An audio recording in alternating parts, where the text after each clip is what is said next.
Ladies and gentlemen, my name is Ryan Awesome, and welcome to the Ryan Awesome Show. Now, before we get into the show, first off, man, if you haven't done this already, man, what are you waiting for, man? Hit the thumbs up. Hit the thumbs up, and if you're new here, hit that subscribe button. And right next to that subscribe button, there's a bell. Make sure you click on that bell so you're the first ones to know when my next video will come out because I'm here each and every single week. So make sure you hit the thumbs up if you haven't already. Hit the thumbs up. And if you're new here, hit the subscribe button. And then next to that subscribe button, there's a bell. You click on that bell. And when you click on that bell, you'll be the first ones to know when my next video is uploaded. And one last thing, don't forget to be awesome. So yeah, don't forget to be awesome. And yeah, man, sit back, chillax, grab something to eat, grab something to drink because you're watching the Ryan Awesome Show. And once again, ladies and gentlemen, welcome to the Ryan Awesome Show.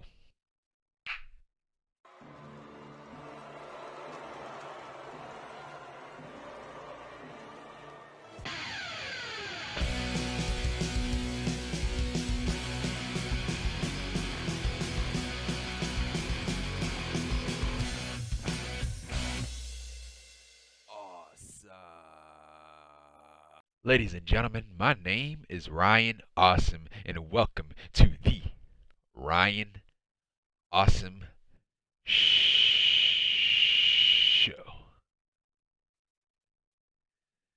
Now, today on the Ryan Awesome Show, we'll be talking about AEW Dynamite Fyter Fest Night 1 for July 14th, 2021. Now, man, overall, man, this is a great show, man. Really good show. Great show, man. Great main event with Darby Allin and Ethan Page and a Coffin Match and all that stuff. You know, we have fans back again. You know, this is our second week with fans. And, you know, the show, it flowed really nice, you know, with the storylines and the build up for next week's show. The Malachi Black and Cody Rhodes, the feud that's going on between them. I thought, you know, the build up to their feud is really good. I thought it was really good tonight. And yeah, man, just an overall great show, man. Just an overall great show tonight, man, with some great matches too, man. And so yeah, man. So this is the AEW Dynamite review for July 14th, 2021, Fyter Fest Night 1 review on the Ryan Awesome Show. And just like what I say in my intro all the time, man, if you haven't done this already, man, hit the thumbs up. Hit the thumbs up, and if you're new here, hit that subscribe button. And right next to that subscribe button, there's a bell. You click on that bell, so you'll be the first ones to know when my next video is uploaded, man. And so, yeah, man, before I get into the video, man, I would like you guys to subscribe to Juggernaut. His name is Juggernaut Justin. One of the guys that I'm cool with. I was just on his show earlier today. Before I did this, I was on his live stream. So make sure you sub to his channel, hit the likes on his channel. I'll send the link. I'll put the link down in the description for his channel. We talked about the Money in the Bank prediction, the card, and the prediction on the show, who we think will win the match, and our overall opinion on the show. So yeah, I thought it was really great being on his show and him inviting me to his show. And so yeah, man. So yeah, just go subscribe to him, man. You guys are subscribed to me. So I'm asking you nicely to go subscribe to Juggernaut, man. So yeah, just like what I said, I'll put the link down in the description. And so yeah, man. So we were live for Dynamite for Fyter Fest Night 1 in Cedar Park, Texas.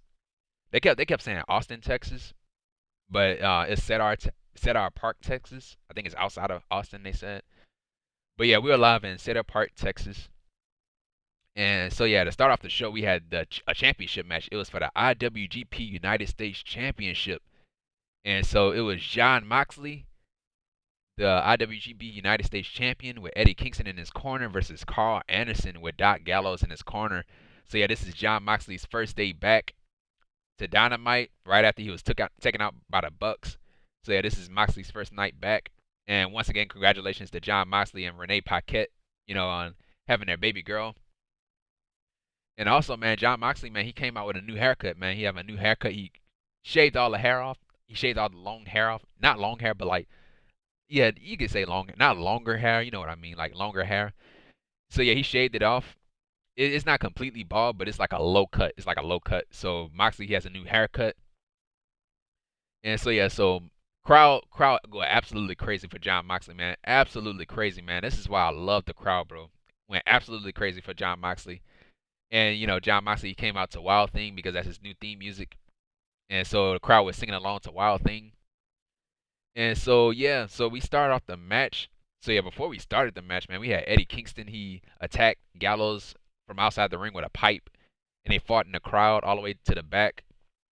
So Kingston and Gallows, they weren't at ringside anymore, and so Moxley he went right after Anderson, and so both of these guys they were going back and forth with forearms, and the crowd was going crazy at that point. And yeah, so both of these guys they were fighting outside of the ring. We had a suplex to Moxley on the stage. We had a drop kick to Moxley to knock him out of the ring. We had a spine buster to Moxley. He kicks out. And then we had Moxley hit the superplex. He hit the superplex to Anderson. I love the superplex, man. Explosive move, man. And so, yeah, so both of these guys, they took each other out with clotheslines twice. And so Moxley, he had locked in a sleeper hold on Anderson. And then, Anderson, he had hit a power driver. He hit a version of a power driver on Moxley, and he kicked out of that. And Anderson, he had a diving blockbuster that Moxley he kicked out. And so again, both of these guys they're going back and forth with moves. And Anderson he had a gun stun, his finishing move, the gun stun to Moxley. And Moxley, smart guy, he rolled towards the rope. Great ring presence from Moxley. And so we had a TKO. So we had the TKO to Moxley, and he kicked out.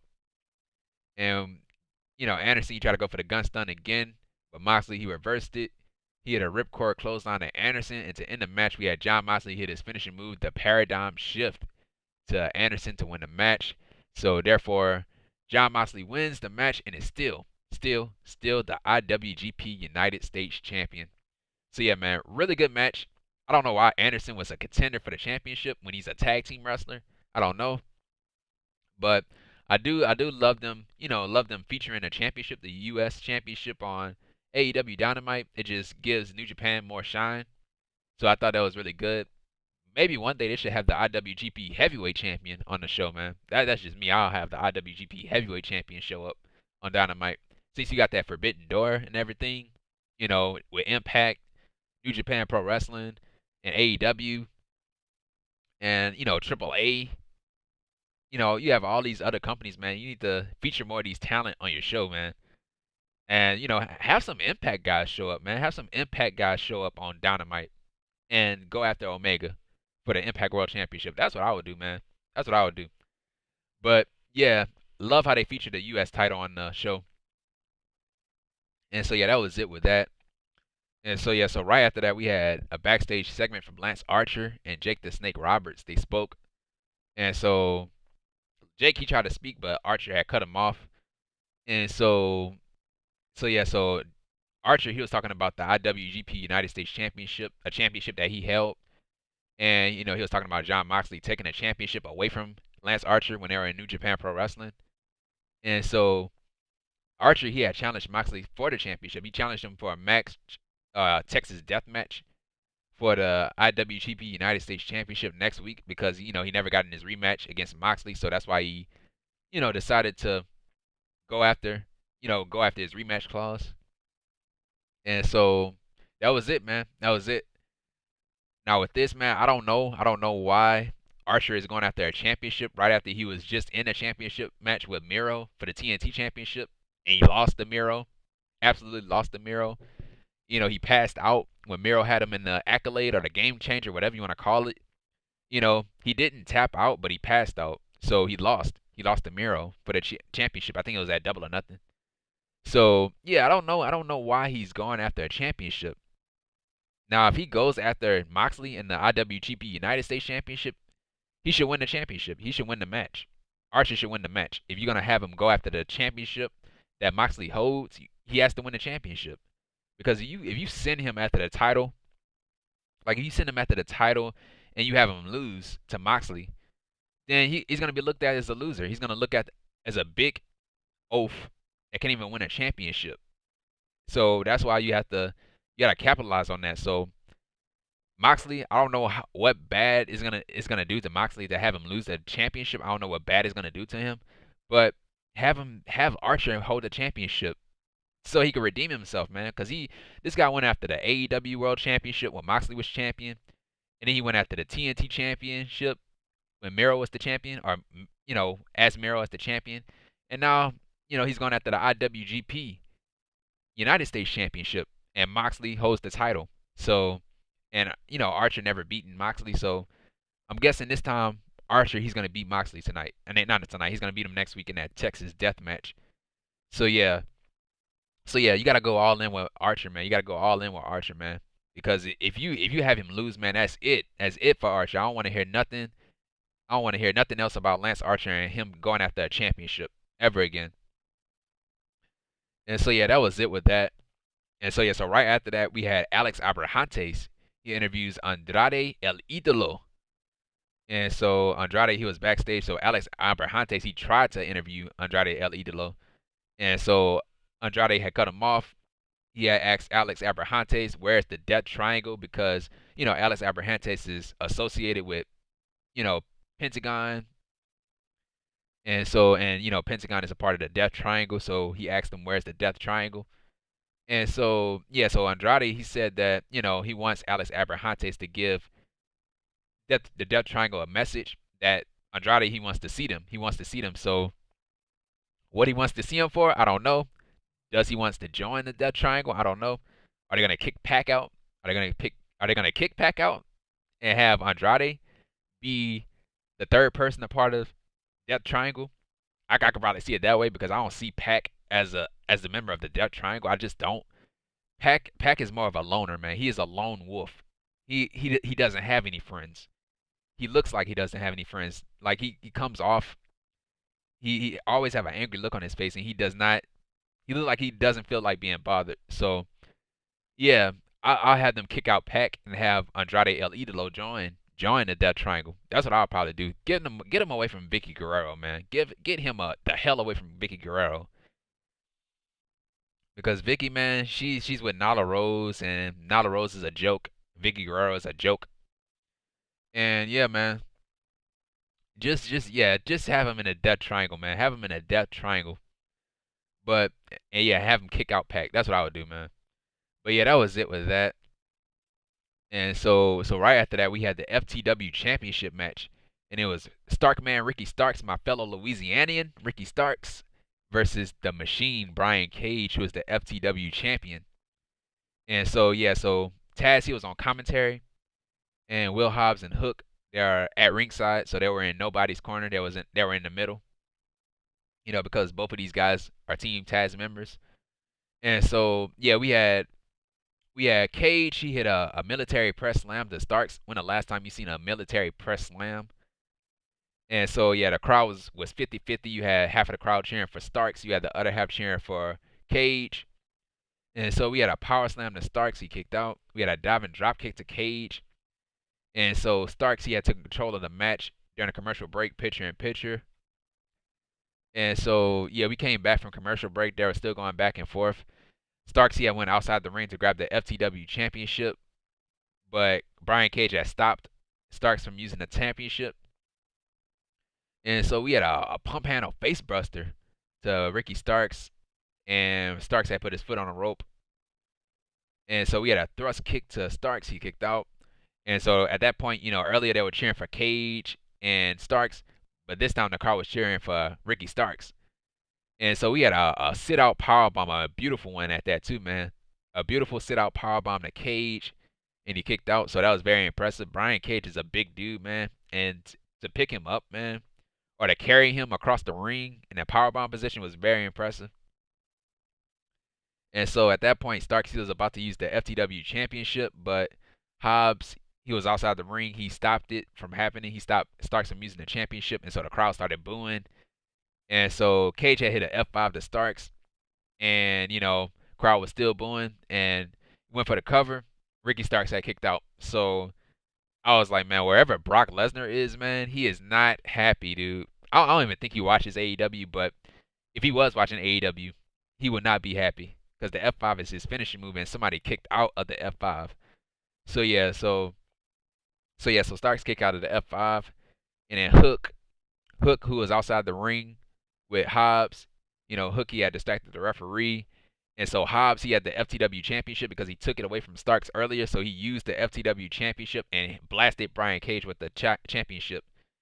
And so Ricky Starks, he had a spear. He had a spear on Cage to win the match. So Ricky Starks, Starkman Ricky Starks, wins the match, and it's the new FTW champion. And so yeah, the crowd had absolutely popped. They had popped for Ricky Starks, man. This is Ricky Starks country, man. So yeah, they popped for Ricky Starks. The FTW Championship, man. I'm not a fan of the FTW Championship. I think it's a prop. But I think Ricky Starks, he might do something with the championship. I think he might do something with the championship. He might defend it against some guys. But I really don't care about the FTW Championship. I really don't. But yeah, this is a great match, really great match. But congratulations, man. Congratulations to Ricky Starks for winning his championship, the FTW Championship. AEW, they don't acknowledge the FTW Championship as a real championship because it was man-made by Taz, and so yeah, but Ricky Starks wins. And so yeah, man, that was it with that. So Brian Cage is officially out of Team Taz because they try to call it down the middle. That was the story of the match. They try to call it down the middle. They try to, let Starks and Cage hash out their beef. And they wanted to call it down the middle, and so they did not call it down the middle because you had Hobbs blasted Cage with the championship. So Cage is not going to be happy about it. He's not going to be happy about it. So Starks, Cage is out. Cage is out of Team Taz, and I don't know what good that's going to do for him. I don't know how is that good for Brian Cage? I don't know. Like he needs a mouthpiece. He needs a mouthpiece. Like all Brian Cage says is who better than Cage. But he need Taz, man. He needs Taz. Now somebody that doesn't need Team Taz, a person that does not need Team Taz, or a person that does not need Team Taz is Ricky Starks. Ricky Starks is the only person that doesn't need Team Taz. Starks can speak for himself. And Starks, if you look at his ring gear, he don't even wear the orange. He don't even wear the orange and black ring gear like the rest of Team Taz does. And Starks, he can speak for himself. He can absolutely speak for himself. He don't need nobody talking for him. But Hobbs, guys like Hobbs and Cage and Hook, they need Team Taz. But Starks does not. He don't need Team Taz. He don't need Team Taz. So yeah, but that was it with that. And so yeah, so right after that we had Cody Rhodes, the American Nightmare or the American Dream, or whatever you want to call him. So Cody Rhodes, he had came out. He surprisingly did not come out to his theme music.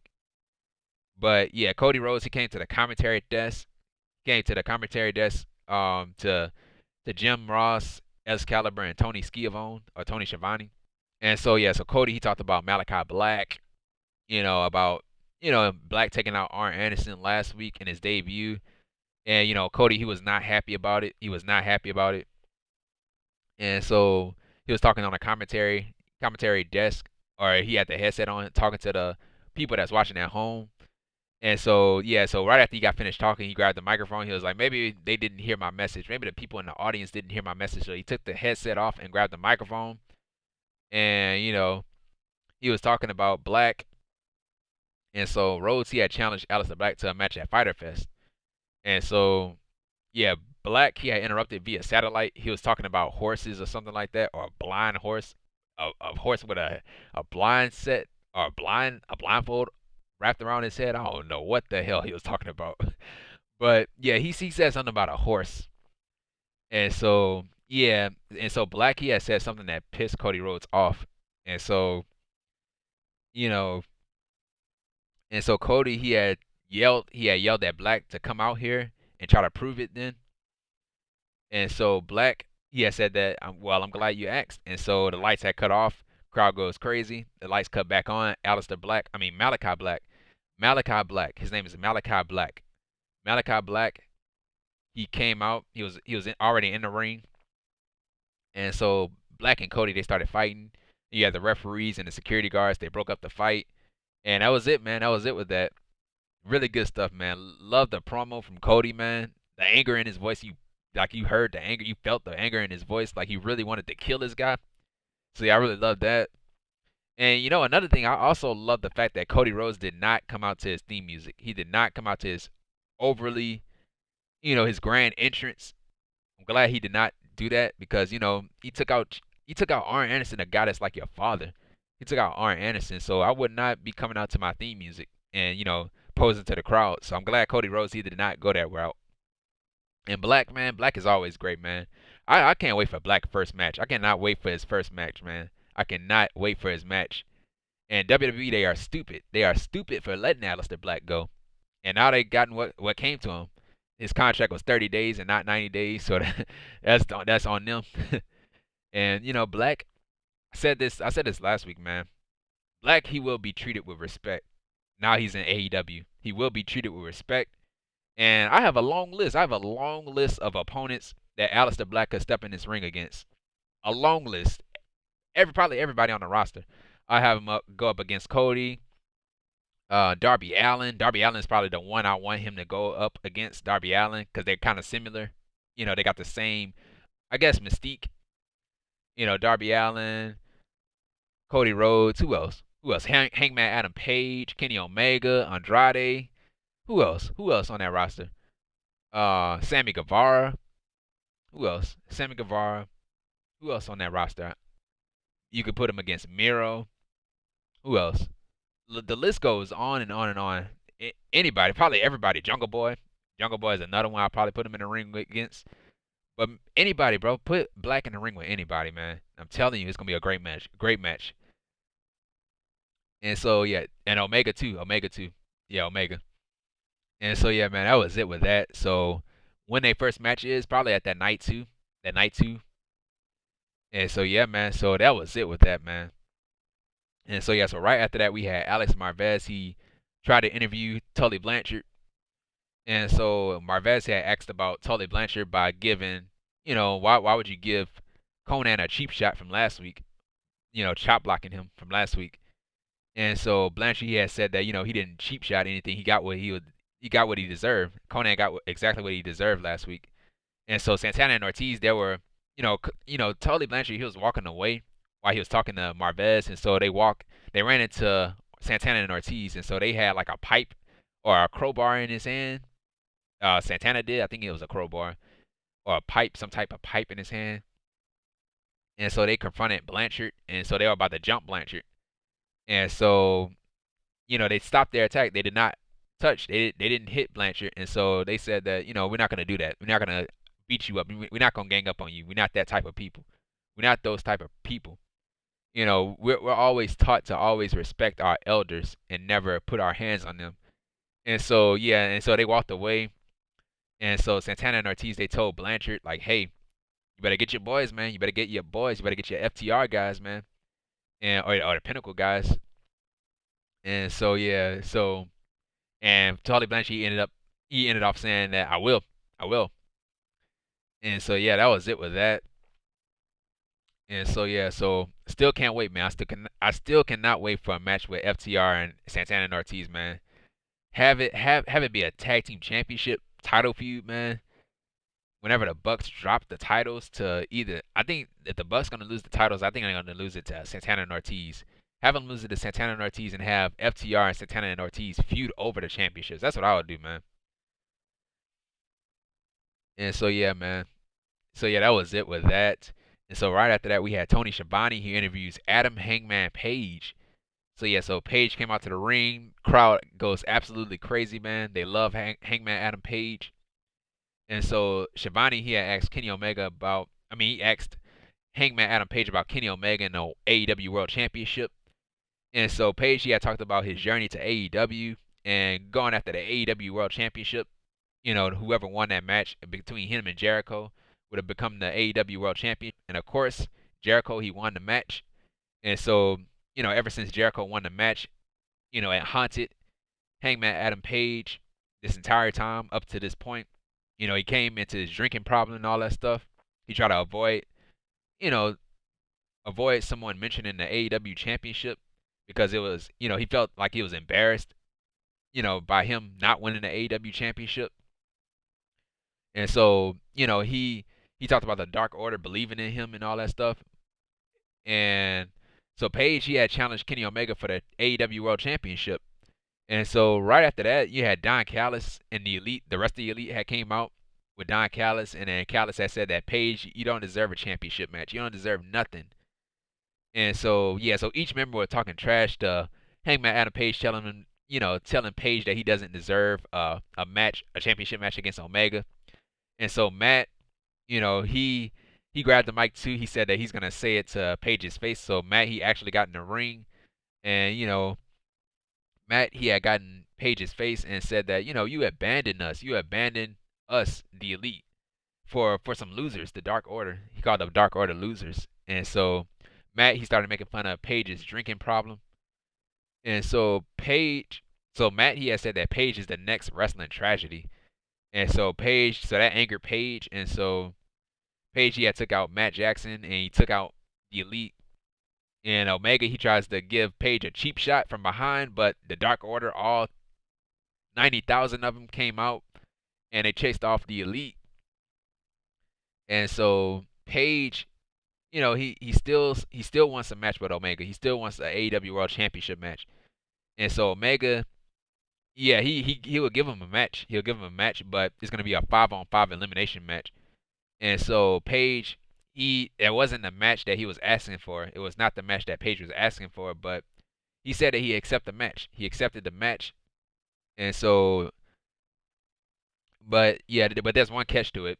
If Paige and the Dark Order can beat the Elite, then that means that Paige can get an AEW World Championship match, and any member of the Dark Order can get a Tag Team Championship match against the Bucks.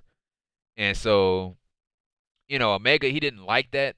He didn't like that because, he felt like he should get something out of it too, out of this 5-on-5 elimination match. And so Omega, he said that if Paige and the Dark Order loses the match, then they lose their opportunity at the championships, at their respective championships. And so, you know, Omega, he trying to tell Paige like, hey man, you can do one thing. You cannot have this match. You cannot have this match. You just back out of this match because you will lose. When you lose, you will not get no championship match. So if you lose, you will ruin it for your whole entire team. And so, the crowd started chanting for Adam Hangman Page, and Omega told the crowd to shut up. And so Page ended up accepting the offer, Kenny Omega's stipulation. And so Omega, he did not expect Page to, accept the challenge. And so Omega, he was not happy. So the Elite leaves the ring. And so, yeah, man. So the match should be good. The match should be good, but I don't know. I don't know why. Why would you put that stipulation out there, man? If Paige and the Dark Order can beat you guys, they'll have a championship match.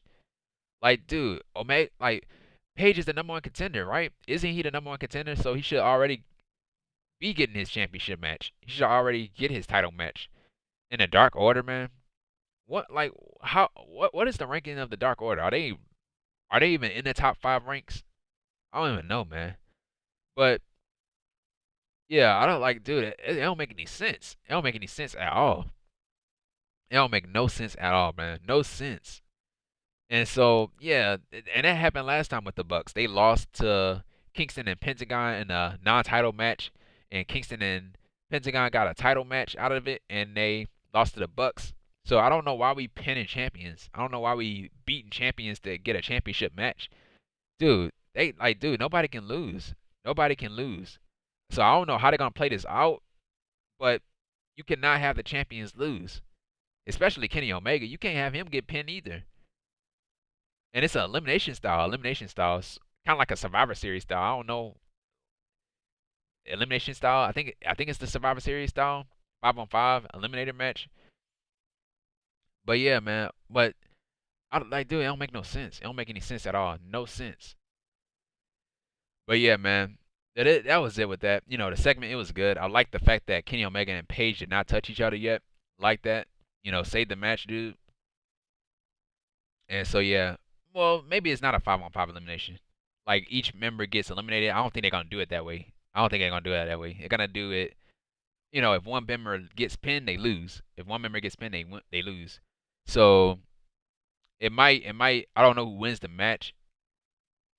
Probably Paige and the Dark Order probably win the match, but you don't want your champions to lose. You don't want them to lose. But yeah, but if I have to choose, it'll probably be Paige and Omega. I mean Paige and Dark Order. And so yeah, so yeah, that was it with that. And so right after that, we had a backstage segment. So Alex Marvez, he interviews Chris Jericho, the Le Champion, Chris Jericho. And so Marvez had asked Jericho about the stipulations that MJF gave to Jericho. And so Jericho, he said that he would do anything it would take to get to MJF. He'll walk through fire to get to MJF, so he really don't care like who MJF puts in front of him. All he knows is that he's gonna get MJF and make his life a living hell. And so Shawn Spears had attacked Jericho from out of nowhere. So Shawn Spears attacked Jericho. MJF shows up with Shawn Spears, and so MJF, he had made Shawn Spears Jericho's first opponent next week. So next week it will be Chris Jericho versus Shawn Spears. And so and so they smashed Jericho's arm with the chair that Shawn Spears had. And so so MJF made the match with Jericho and Spears, and there's a catch in this match. Shawn Spears, he can use a chair, but Chris Jericho, he cannot use a chair. So yeah, that's it with that, man. Should be crazy, man. But yeah, man, Jericho is gonna win. Jericho is gonna win.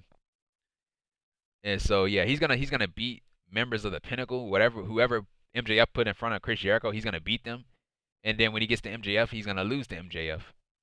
And so yeah, because Jericho, I think he's gonna do his Fozzy stuff. He's gonna do stuff with his band, Fozzy. And so yeah, that was it with that. So right after that, we had Matt Hardy versus Christian Cage. And so yeah, so both of these guys, they locked each other up in a collar and elbow. The entire time, or the first part of the match, they were locking each other up in a collar and elbow in the ring, and then they took it outside the ring. And so Cage, he had threw Hardy into the barricade, and we had an over the top outside dive to Hardy. We had a reverse DDT to Hardy, he kicks out.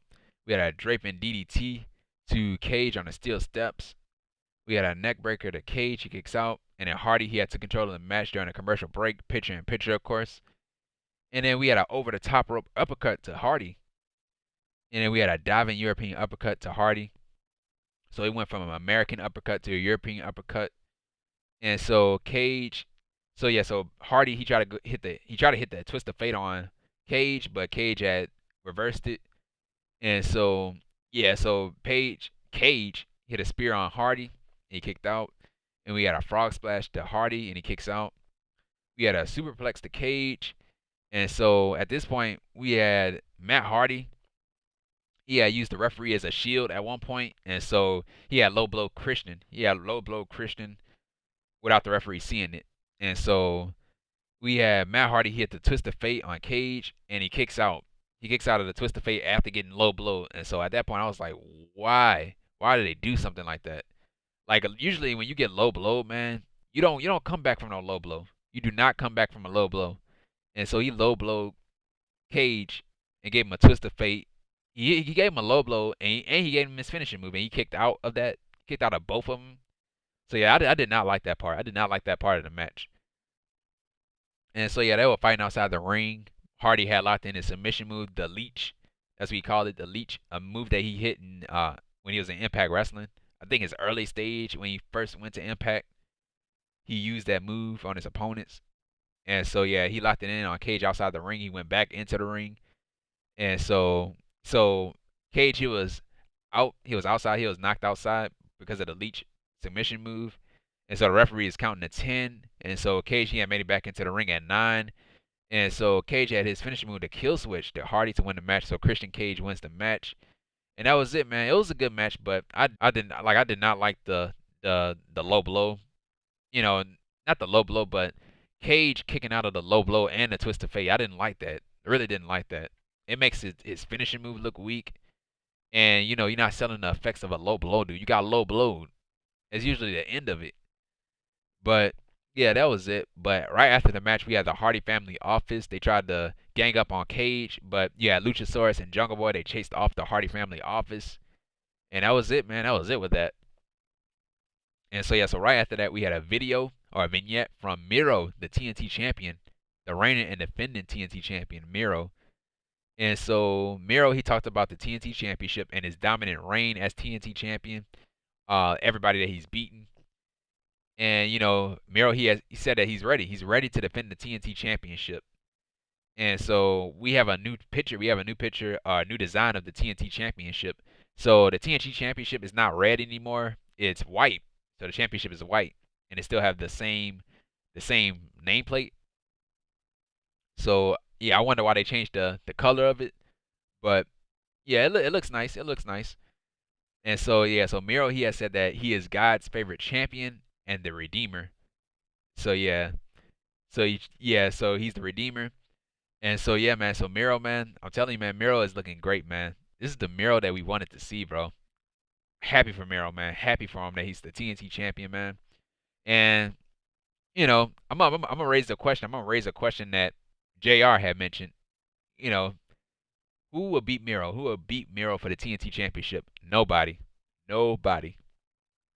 So yeah, so who's next? Who is next for Miro? Who's gonna challenge Miro? Who's gonna step up to Miro for the TNT championship? I don't know, man. It could be anybody, man. He took out Archer.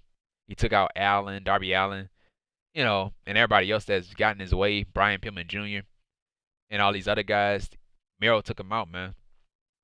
So yeah, so Miro is a dominant champion, man. Dominant champion in AEW, man.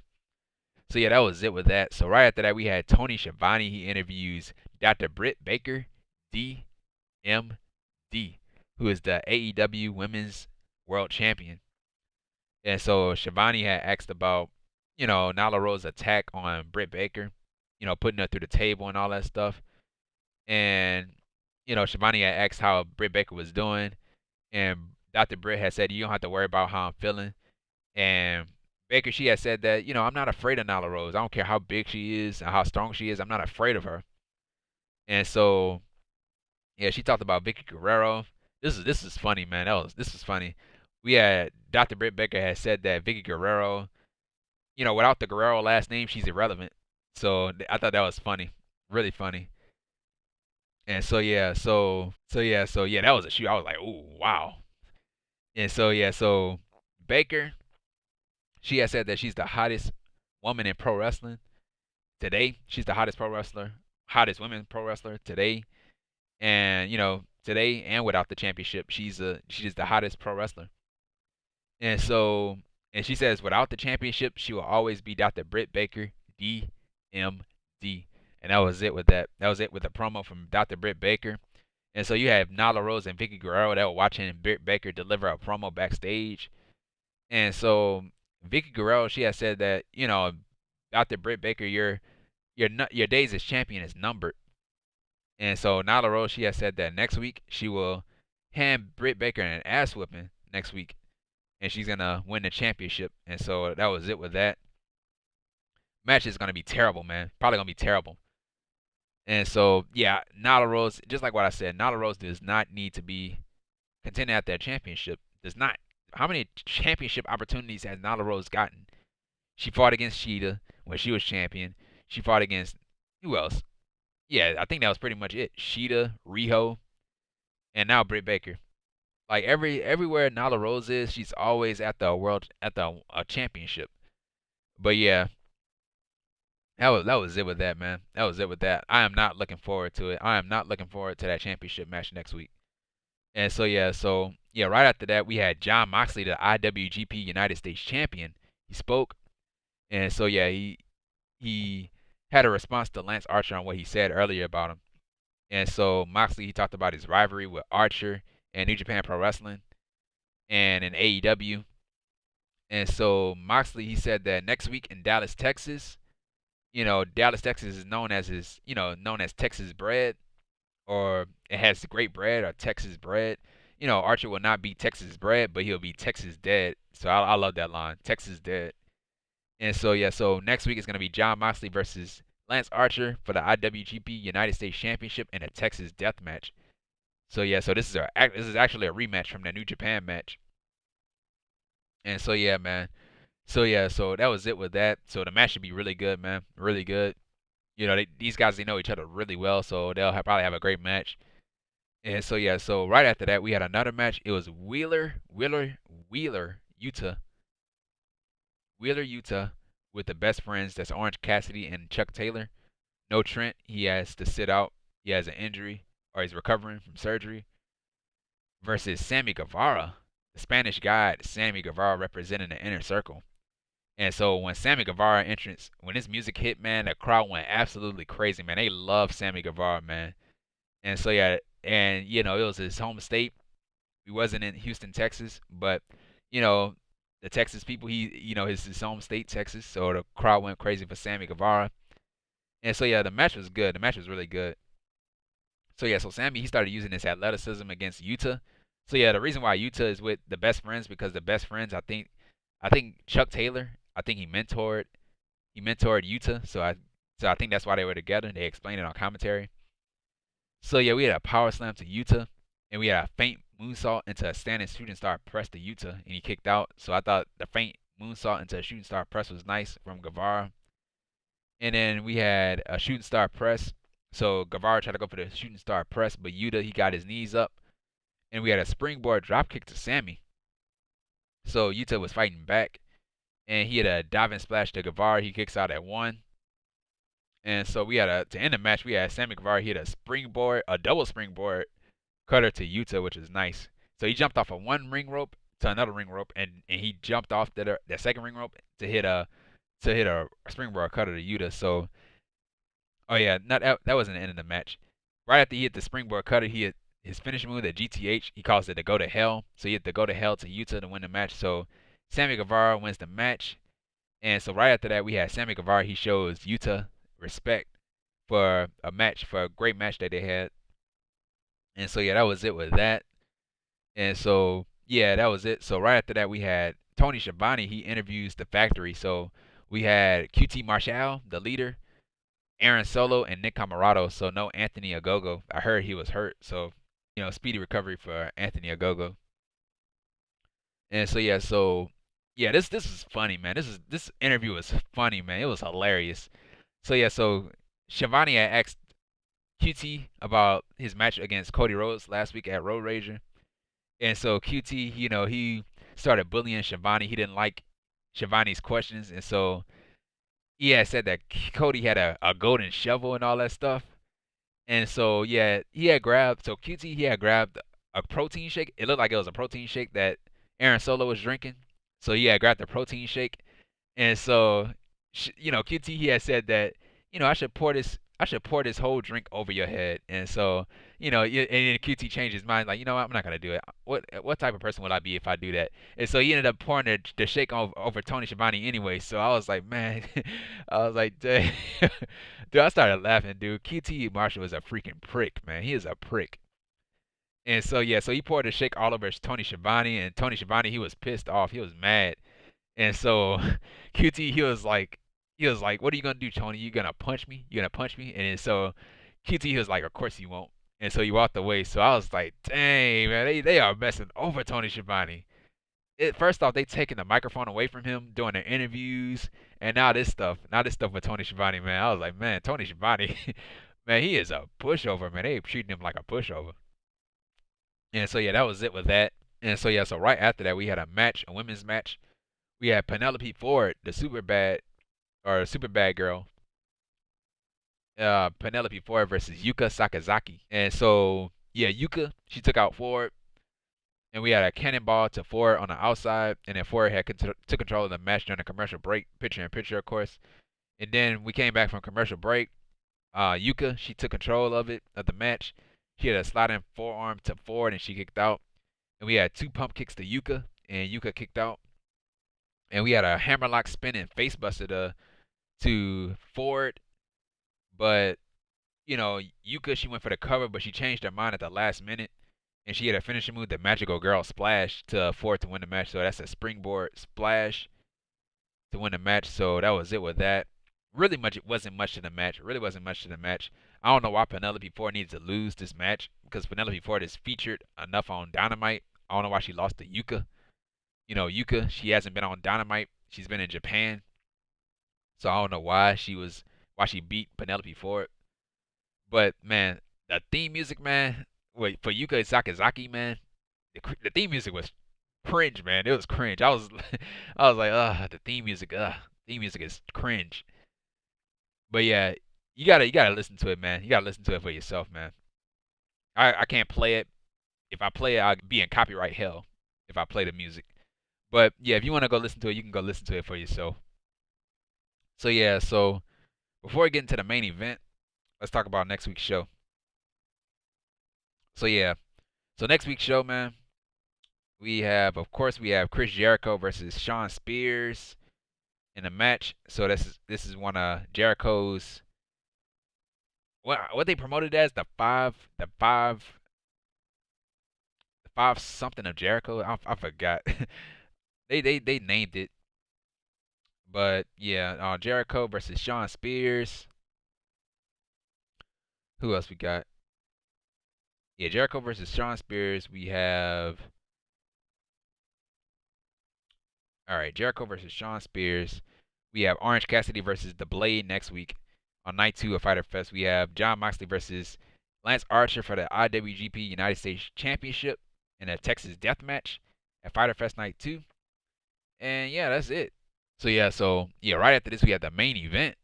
Yeah, the main event, which was this match was crazy, man. This match was absolutely crazy. So we had the Coffin Match, man. We had the Coffin Match. We had All Ego, Ethan Page versus Darby Allin. And so once Darby Allin's music hit, man, the crowd went crazy, man. I love the crowd reaction in this whole entire show, man. The crowd went absolutely crazy for Darby Allin when his music played. And so yeah, first off we had guys carrying a coffin. And so yeah, so this is before both of these guys made their entrance. So the coffin was at ringside. We had Darby Allin, he went right after Page. And then Darby he took off his shirt. He had like a steel metal plate, taped to his back or attached to his back. So he paying homage to the great Bret the Hitman Hart, legendary Bret the Hitman Hart, Hall of Famer Bret the Hitman Hart, the best there is, the best there was, and the best there ever will be. Bret the Hitman Hart when he used that steel plate when he was in WCW. I think it was against Goldberg, and he used it as protection. He hit it and he used it as protection against Goldberg. But yeah, so yeah, he used the weapon. He used the steel metal back as a weapon. We had a tope suicida to Page. Man, Darby Allin, he has the best tope suicidas in the business, man. Explosive tope suicida, man. And so right after that, we had Darby Allin. He went towards the coffin, and we had Scorpio Sky. He had popped out of the coffin. He was in the coffin the whole entire time, and he went right after Darby Allin. And then Sting, he had came out to even up the odds. So Sting, he had took out Sky, and he fought him in the crowd, and he hit him with a trash can, and so they fought away from ringside. And so Darby and Page, they're fighting in the crowd during a commercial break, picture in picture. You guessed it right. And so we had a shoulder tackle to Darby in midair, and Page, she had grabbed a steel hook from the ring turnbuckle, and so he choked Darby Allin with the hook. And so Darby Allin, he got his hands on the hook, and so he put the hook in Page's mouth, kind of like a fish hook. So he used it as a fish hook. And so yeah, so at that point we had Darby and Page there fighting inside the coffin. And so Page, he started slapping Darby Allin in his face over and over and over again. And so Darby, he started biting at Page. And so at Page, he was bleeding at one point over his head. And we had a stunt dog millionaire to Page. And then Darby, he went for the coffin drop, but Page, he had stopped him. And then he went for it. And then Page, he had an ego's edge, man. He had an ego's edge to Darby Allin off the second rope on the steel steps, man. That was crazy, man. That had to hurt, man. That had to freaking hurt, bro. He hit the ego's edge off of the second rope to Darby Allin, and Darby Allin landed on that steel steps, man. And so, Darby Allin, he still continued to fight back. He stuck his fingernails in Page's eyes. And so Darby Allin, he used a skateboard. He rolled the skateboard on Page's back. And so Page, he had fell in the coffin, and Darby Allin, he closed the lid to the coffin. He closed the lid to the coffin. So therefore, Darby Allin wins the match. And that was it, man. That was it with that. And so right after the match, we had Darby Allin. He hit the coffin drop. He went on the top rope. He dragged the coffin in a better position, and so he got on the top rope, and he jumped off to hit the coffin drop he hit the coffin drop on the coffin. He went through the coffin, and Paige was inside of the coffin, so he went through the coffin right on top of Paige. And so I thought that part was crazy. I thought that was crazy, man. Absolutely crazy. If he would have landed a different way, or if he would have missed it, man, that would have been it, man. He would have been out. And so, yeah. So he hit the coffin drop, man. He hit the coffin drop through the freaking coffin. And so, yeah, this is the best match. This is a great match, man. Awesome match. Crazy spots in this match, too, man. Crazy spot with that ego's edge, man, off the second rope. And then the coffin drop. The coffin drop off of the top rope through the coffin, man. Oh, my God. Like, dude, this dude would do anything. Darby Allin would do anything to hurt himself, man. Absolutely anything. But, yeah, I expected him to do something crazy. I was like, man, what crazy thing Darby Allin gonna do in this match? And so, yeah, this was crazy, man. Absolutely crazy. And so, yeah, man, that was it. That was it with the show, man. That was it with the match. And that was it with the show, man. Really good show, man. Really good show. And next week's looking to be a great show, too, man. We might have Cody Rhodes versus Malachi Black. That, I don't know. They're probably going to be saved for All Out. You know, it probably might be saved for All Out. But we might have that match. We have Jericho versus Spears. We have that Texas Death Match. That Texas Death Match might be the main event of the show. But yeah, man, they done a great job, man. Done a great job tonight at building up for next week's show. And yeah, and it just had a lot of moving parts in the storyline, so that was good, man. And the fans being back, man. The fans. I said this last week, man. I said this last week in my Dynamite review, man. The fans make the shows better, man. That's why Dynamite was so great last week, man, because of the crowd. The crowd made the show better, just by them being there and just by them making noise. And so, man, we missed the crowds, man. We missed the crowds, and I love to see the fans. I love seeing the fans, man. Absolutely love seeing the fans. And yeah, man. And that was it, man. That was it with AEW Dynamite. Great show, man. Great show, man. And so yeah, man. And if you like this video, man, what are you waiting for, man? Hit the thumbs up. Hit the thumbs up. And if you're new here, hit that subscribe button. And right next to that subscribe button, there's a bell. Make sure you click on that bell so you're the first ones to know when my next video is uploaded, because I'm here each and every single week. So make sure you hit the thumbs up if you haven't already. Hit the subscribe button. Turn on that bell for all notifications so you don't miss out. Follow me on Twitter at Ryan Awesome Show. And yeah, man. And I'll see you guys on Thursday, man. I'll see you guys on Thursday for Impact Wrestling. So this is the go home show before Slammiversary on Saturday. So I'll see you guys on Thursday, and I'll see you guys on Saturday for Slammiversary, and I'll see you guys on Sunday for Money in the Bank. So yeah, so this is a busy week, man. Busy week for professional wrestling. And so yeah, man. And if you missed my last week review, of AEW Dynamite Road Rager, the video is gonna be right up here in this corner. It's gonna be right up here in this corner, and the link to that video will be down below in the description. Subscribe to Juggernaut, man. We did a live stream earlier. As I mentioned earlier, we did a live stream, so make sure you check out his channel, subscribe to his channel, follow him on Twitter. I'll put all his links in the description. So yeah, we talked about Money in the Bank, the predictions for Money in the Bank, who we think will win the matches, and all that stuff. We had a great time, man. Great time, great stream. But yeah, go subscribe to him, man. Go subscribe to him. He has great content as well. So yeah, man. And once again, guys, thank you for the support, man. Thank you for the love and support for my show. Thank you, and thank you, man. And this has been the Ryan Awesome Show. Take care, stay safe, and don't forget to be awesome. And that's that.